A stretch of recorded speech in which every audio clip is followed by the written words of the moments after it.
Who told you?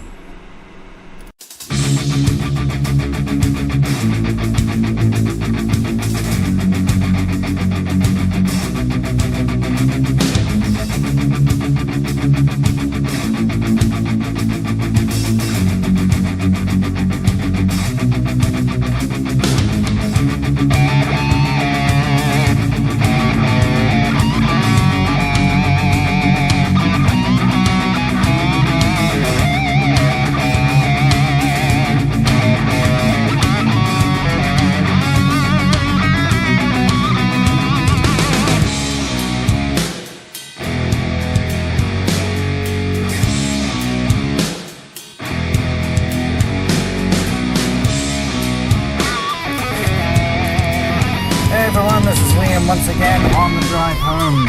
Something important, something everyone must know, something everyone is probably sick of being told. Check your fluids, check your oil. It's easy to check your fuel. All you do is check that little gauge. That's coolant, oil, even your window washer levels. You check your fluids, make sure they're all topped up before you just go out and drive.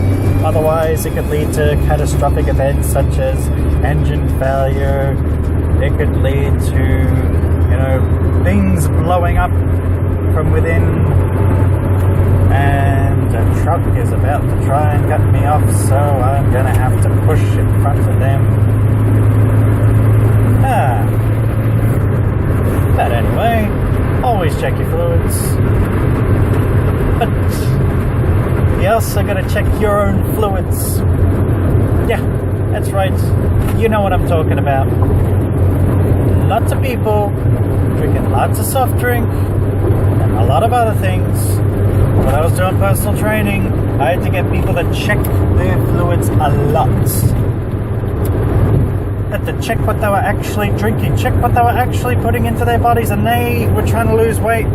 And often, all the time rather I should say, not often but all the time, they would tell me through their little dietary sheet that I gave them and say, alright, so put down what you've had, what you've consumed during the week, and then give it back to me, and then we'll look for ways to see if you can, how you cut weight or cut down on, and it would always come back. And one in particular, have a Pepsi, a can of Pepsi a day, only the small can, and maybe 2 on the weekend to treat myself. So it's like, okay, so Monday you had a can of Pepsi, Tuesday, Wednesday, Thursday, Friday, Saturday, Sunday. You had 1 extra on the weekend because it's a weekend, so you've had 8 cans of soft drink. Okay, so you've had 8 cans of soft drink. So essentially, you've had close to, if not more than, a couple of litres, or depending where your region is, over a gallon perhaps, whatever that conversion rate is. Look it up. I'm driving. I can't look it up right now. I don't necessarily know what the conversion is between litres and gallons, but nevertheless, that's a lot of soft drink when you put it down on paper. But not only that, there are people that I trained and are like, oh, well, I drink this water, this, flavoured water, or the vitamin water. There was a lot of controversy about that for a time, mostly because it had a lot of sugar in it, and people didn't take notice of that. They didn't look at the ingredients. So instead of having boring, plain, bland, often fluorinated with the fluoride, if that's the correct term, the chlorine and all these other, whatever's in your pipes, and I'm gonna have clean, pure, flavored energy water, or sports water, whatever they call it. And you look at the ingredients, you check the fluids, and you see that it's got a lot of sugar in it.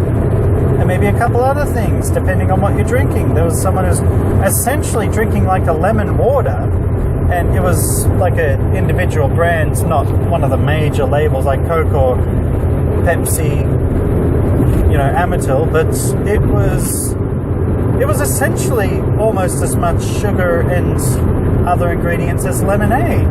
It was like, whoa, wait, what? No, if you want to lose weight, do not drink that. It's not necessarily just for losing weight, but obviously check your fluids. If it's got sugar in it and you want to lose weight, sugar in your liquids, bad idea. But everyone already knew that. That sweet tooth we cannot escape. We're all guilty of it. It is our demon that we must conquer to lose weight. But like I said, not always about losing weight. You need to check your fluids. You don't have to be overweight to have high cholesterol. Checking your fluids, checking your own body's level of cholesterol, that's important. Especially if your family has a high cholesterol history, sedentary issues within your family, or what have you. Maybe you're the active one, but guess what? It's in your genes. If it's in your genetic, you've got a naturally elevated higher level of cholesterol than anyone else. You can be skinny and still have a heart attack. Now, I've known people that have had issues with cholesterol and they're not overweight at all. And they've been basically told that you're going to be in trouble. And, there's even one person that I knew that actually had heart problems and was not overweight. But still, important to check your fluids in that sense as well. And there's one other way that people are not going to like whatsoever, but the fluids that you excrete from your body tell you just exactly how much water you're drinking. Yes, that's right. That's right. That's right. Check it. Check your urine. If it's dark, more water is required. But the most important thing, check your body's level of fluids. It's really easy. I mean, okay, it's okay to treat yourself once in a while. But if you're thirsty, and people make this mistake so often, it's like, oh, I'll have another soft drink. Not only that, it's not just limited to soft drink, alcohol as well. Oh, just grab another beer.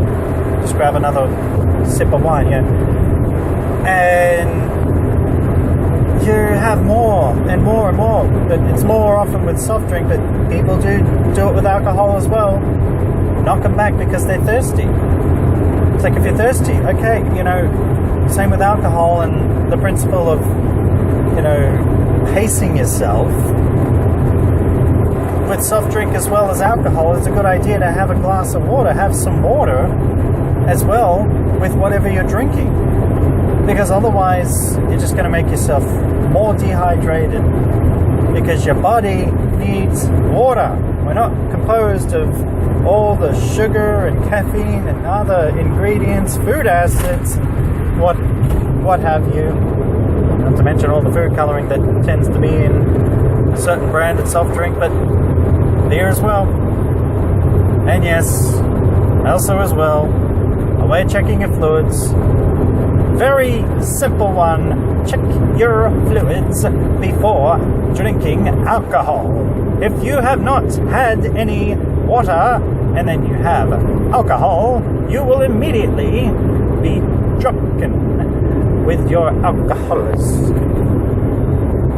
Yes, because your body will just absorb it.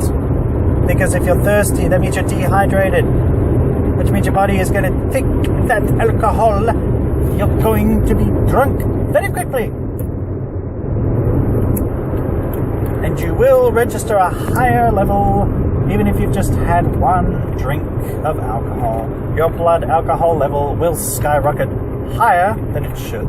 So even if you've had that one drink, you've had nothing to drink that day, or you haven't had any, proper liquids like water in a while, and, haven't had anything to eat especially. And that's another thing. That's right. That's right. If you have had nothing in the way of water or food consumption, you'll register a higher reading, and you'll give the police essentially an excuse to drill you to the wall.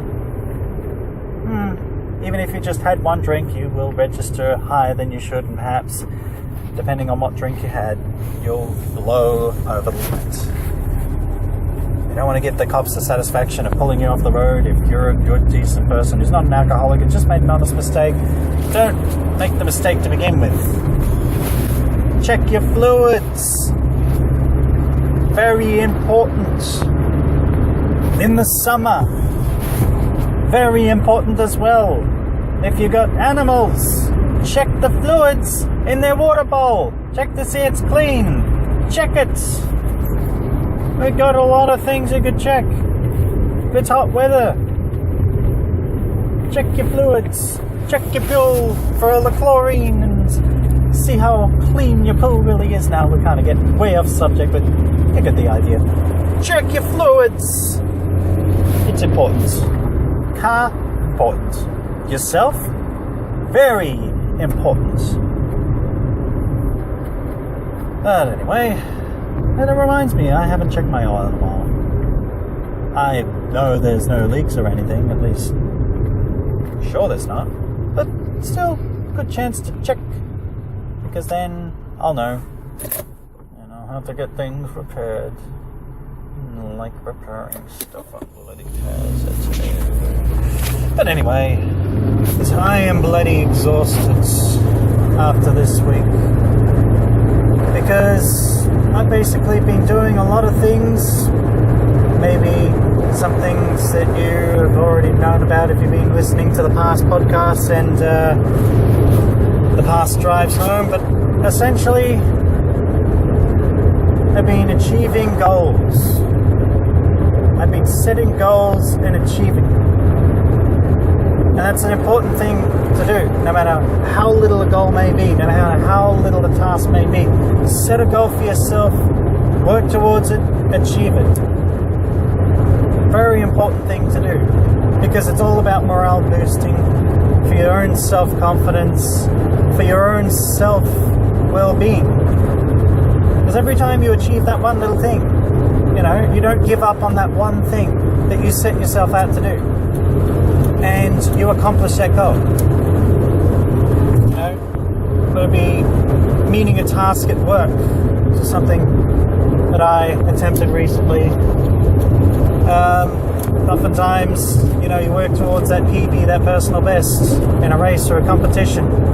You get past the first round, get past the second round, get to the third round, maybe you get to the final, maybe you've got fourth place, you want to get third place, second place, first place. Now there's a record that you want to beat.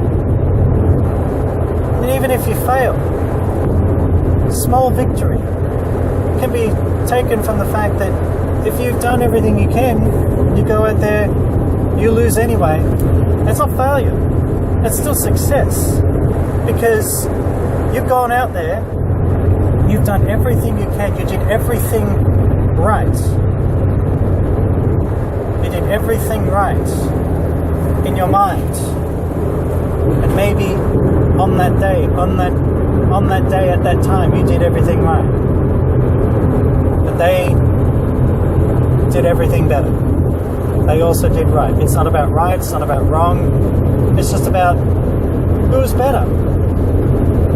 And that's not a bad thing as well. If someone's better than you, push yourself to be as good, if not better, than that person. Set a goal for yourself. You want to renovate. You want to get a whole bathroom done. Been there. You want to get the whole thing done. And you don't. You can look at it as, well, I didn't get the bathroom done. Crap, this sucks. You give up on it. Or you can look at it for the small things. Maybe you didn't get the whole thing done. Been there. And, well, Maybe you got one thing done. Maybe you got the walls painted. Maybe you got the bath in. Maybe you renovated, fixed that leak. And small victories. You could say that you still accomplished something. A work task. If you wanted to get ahead of your workload, and you were only able to get so much done, an assignment, and you were only able to achieve so much with it. But that's okay, because you still tried. You still made an effort, and as long as, the bar of expectations of the person opposite you isn't set so high that they regard failure as inevitable unless you achieve 100% success, well then, you still accomplished something, and there's still time to improve. There's always more time ahead of you. At least, as far as you can see, as far as you know. And that's how you should treat every day. There's always just a little more time. That doesn't mean, like I said before, doesn't mean waste your time, doesn't mean, take too much time or take someone else's time and take too much of your own time, and, but you can and should be recognized always for your best efforts. Even in so-called failure, there is success. There's always things that you have achieved. You can always come back later and do the task completely.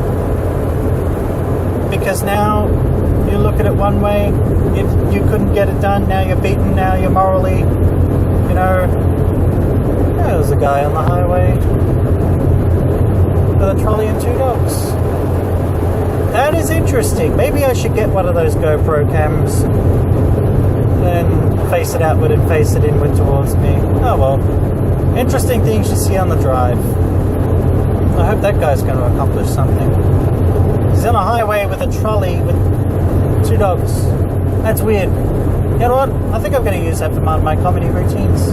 That's what I'm going to do. See? And that will make me accomplish something. It might not be the perfect routine. It may bomb. People won't laugh at it. Oh well. Well, it's a funny observation. It's not so much an observation. It's calling what I've seen.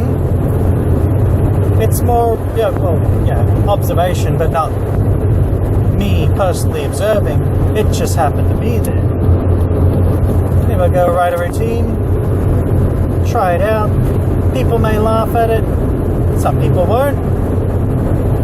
So I can't say to myself, oh, bloody hell, they didn't all laugh at it. I suck. I'm going to quit. There are times where you will fall down. It's about getting back up again. It's about achieving those small goals. Learn to walk before you run. As some people say, you need to run before you can walk. Everything's all relative. Sayings are all relative, and especially that's kind of what we do a lot here. Just get a lot of philosophical going on. But I believe that I am now prattling. It seems to be something that happens when I get close to home. See, room for improvement. I could probably use just a bit more work on these drives home, the conversations that I have with myself and whoever is listening.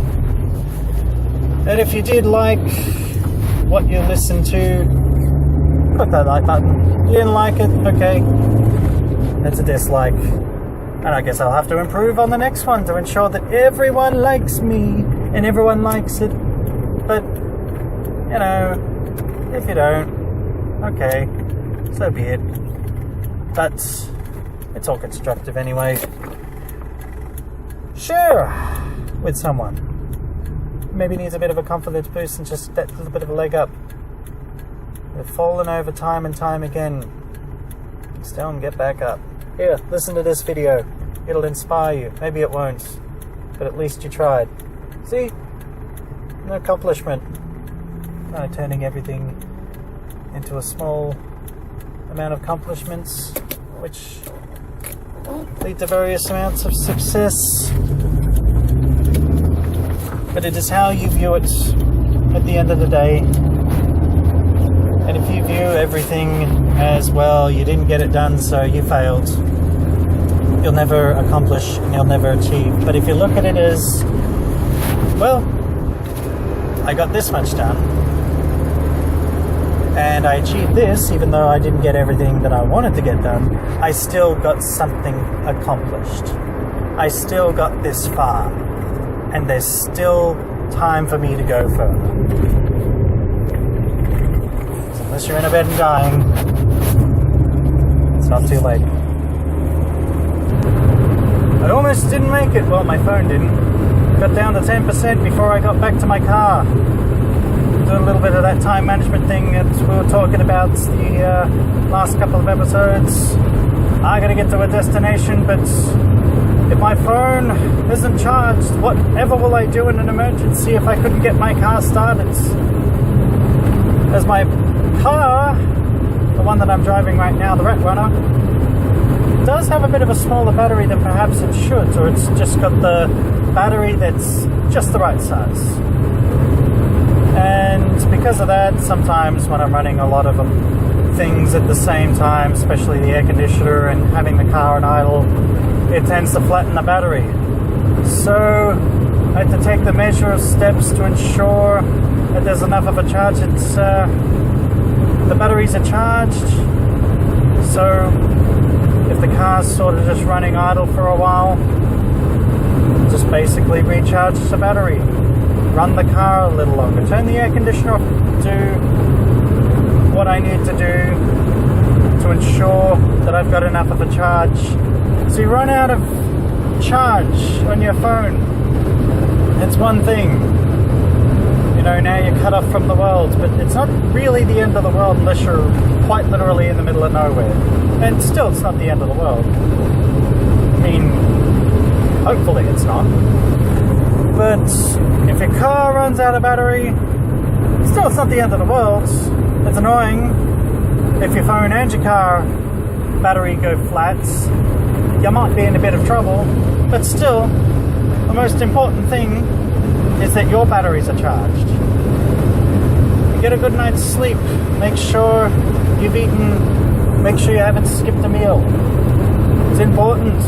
Keep your batteries charged, especially in the long days, especially when you know you've got a lot of things to do and you need to be wide awake. It might be that exam that you're studying for to get that job, might be the job itself that you worked so hard for. You don't want to go there all tired and bags under your eyes, especially the thing that has been criticized a few times by my agent, that even though I'm awake, I still look tired, so maybe I haven't got quite enough sleep. And she's right, because there have been a few times where I just haven't had nearly enough sleep. I've been cutting it fine. It's good to get into a sleep pattern. We have schedules for what we do during the day, but no one really has much of a schedule during nighttime. We all, as we get into adulthood, our first act as an adult is to abolish the bedtime. And we don't realize just how important it is. We always want to stay up later. We always want to stay up later and later and later. And before you know it, it's late, very late. You go to sleep, it's already morning.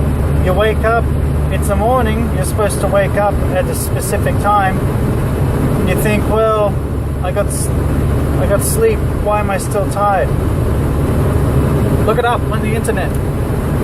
The phases of sleep that you go through. You need adequate REM sleep.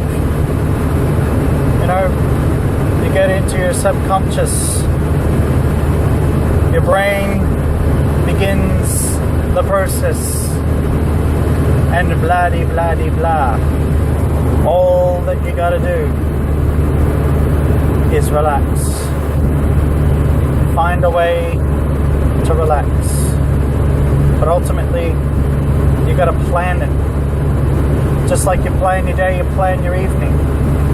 And part of that plan Oftentimes means not eating past a certain time. Your body's going to be digesting things still. Your body's going to be active. Your body's going to be working the midnight shift the later you have a meal. Everyone's always saying, certain hours before you go and swim. Same is for eating. They say how long before you go to bed should you have had your last meal? I mean, that's really, I could say the default, a couple of hours, a few hours, but really it depends on the person. Maybe it's later.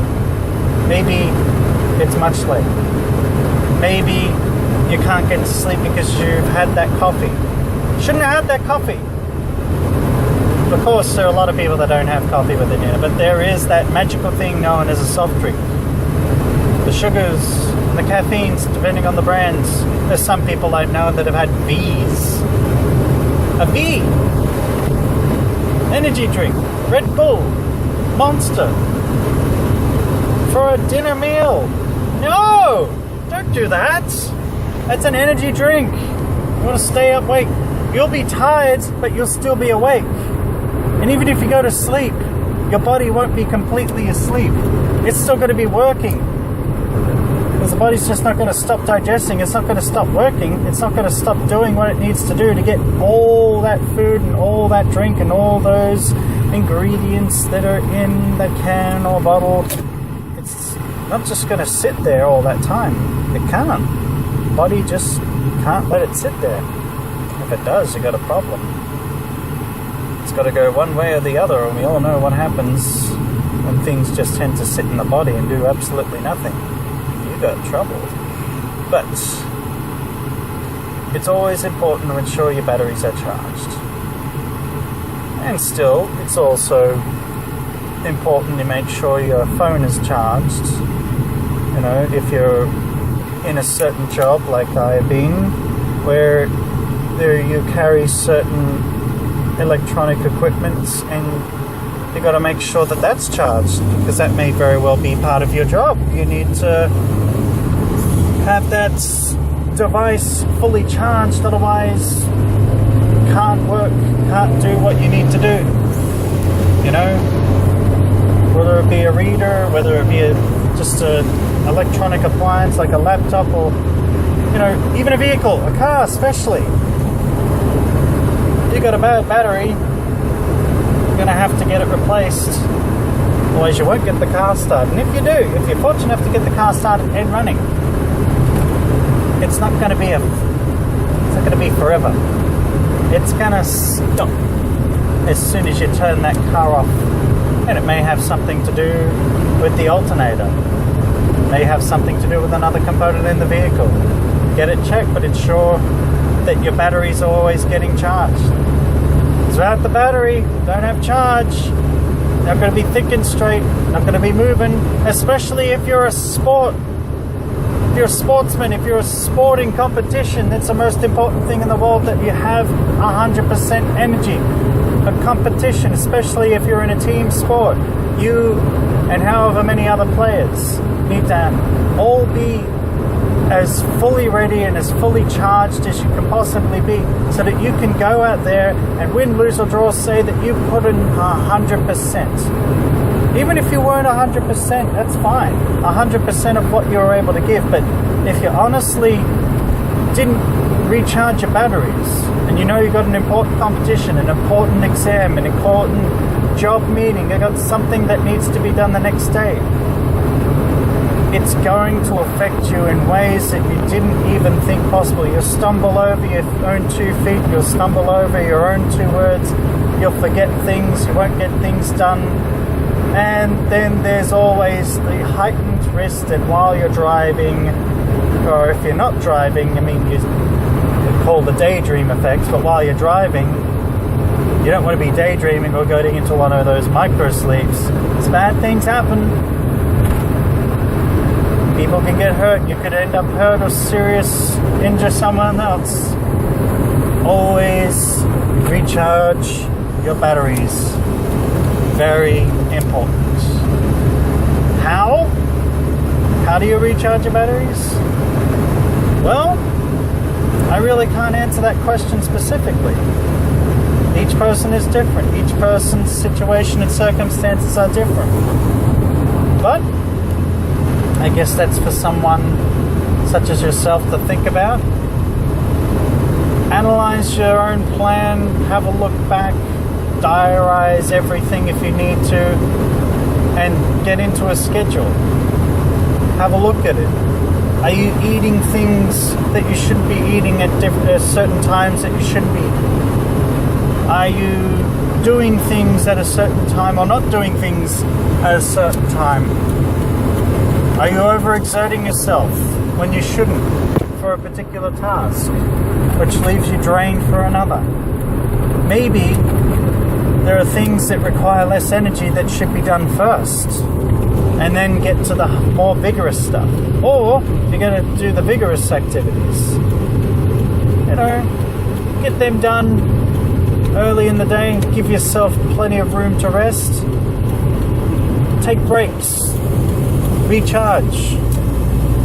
Power naps are not always advised, but I mean, if it's absolutely necessary, then of course, because they do tend to help, especially if you had a big day and then in the evening you got a big competition and you need to have a little bit of a nap, just a little bit of a recharge. That's fine. But there are many different ways that you can do it, apply to many different situations. I can't get too specific, unfortunately. But I can tell you that a case by case, the only person who can truly get in depth into it is you. Take a look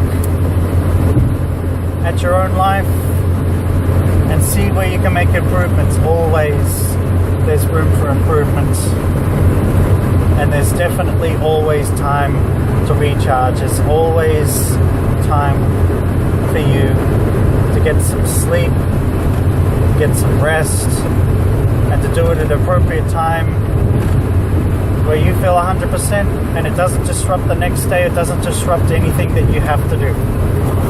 I'm going to stop it here and say to everyone, whatever time you're listening to this, I mean, if you're listening to this right now, I guess you're sitting down, maybe you're just sitting relaxing, that's good. Maybe I could sing you a lullaby. I'm not going to do that. I'm not going to be doing any of that. Put on some calming music and say, take a deep breath in and out. You're in a lush rainforest and there's a lot of birds, but they're silent for some reason. It's like really soothing and stuff. Yeah. And, you know, because you're in a rainforest, it's probably going to be like a puma or something. Yeah, that's relaxing. Well, I think it's about time I cut this down and say to everyone, once again, as usual, like if you liked it, subscribe for more, because there's plenty more, and share if there's someone, well, I guess in this instance, share with someone after they've had some sleep, after they've had some rest, after they've recharged. Or maybe if they're tired during the day and they need someone to tell them, hey, recharge your batteries. I guess there's your perfect opportunity to share this video, this audio video. So anyway, my name is Liam, and I will see you guys next time.